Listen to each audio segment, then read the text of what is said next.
Hey Fox, hello and welcome to this YouTube channel. In this video, I'm gonna teach you how to fix the default gateway is not available in Windows 11. So without any further ado, let's get started.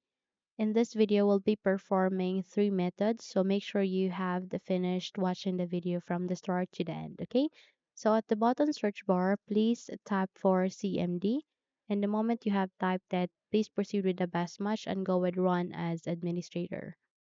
If your user account control would ask you to say yes, simply proceed with yes so that you'd be able to give permission on running this command prompt as administrator. Where here you need to type all of these three command texts. And the first is netsh space int space ip space reset space c colon backward slash reset log text.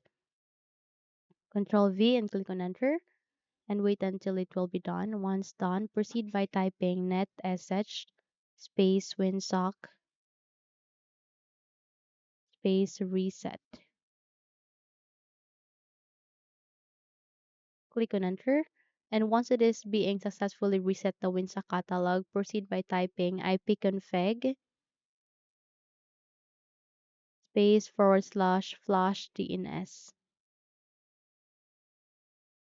Click on enter, and once it is being successfully flushed of DNS resolver cached, close this window and restart your computer. So once you have restarted your computer, check if your problem has been fixed. But let's see if it doesn't, then we need to move on to our second method. Here at the bottom search bar again, this time you need to type for network connections.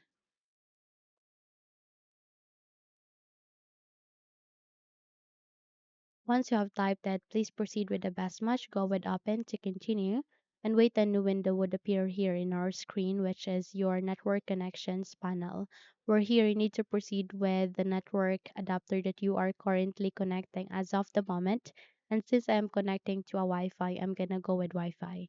So please do a right click, go with properties, and in this window, look for an option called Internet Protocol version 4, go with properties, and here you need to ensure that this obtain an IP address is being set automatically. However, you need to ensure that this use the following DNS server addresses is being enabled or turned on so that you can modify or you can set your DNS server as well as alternate DNS server.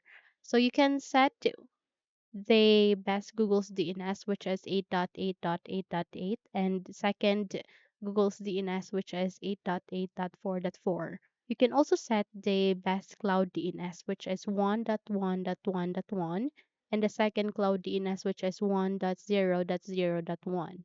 So either choose between the two of the DNS, which is the Google's DNS and Cloud DNS. Okay, so click on OK to apply and close this window and restart your computer. Once you have restarted it, check if your problem has been fixed. But let's if it doesn't, then we need to move on to our third and last method, which is here at the bottom search bar. Please type for settings. The moment you have typed that, please proceed with the best match, go with open to continue, and wait until you are being redirected to the settings window. Here at the settings, please look at the left side of that and look for network and internet. Click on it so that you will be able to open the network and internet options. Where here you need to scroll down and look for advanced network settings. Afterwards, you would be able to see four options under more settings, where here you need to proceed with network reset, tap on it. And under here, you would be able to see network reset. And lining to that, you would be able to see an option called reset now. Now click on reset now. And don't worry because this will only remove then reinstall all your network adapters and set other networking components back to their original settings. Okay? So you just have to put a lot of patience with it. And the moment you have to click on reset now, your PC will be restarted. So click on it and check if your problem has been fixed the moment you have restarted or relaunch your Windows again. Okay? So those are the three methods on how to fix your problem. If you think this video helped you a lot, then don't forget to subscribe, hit the like button as well as the bell icon to be updated for more tutorials like this. Thank you for watching this video and have a good day.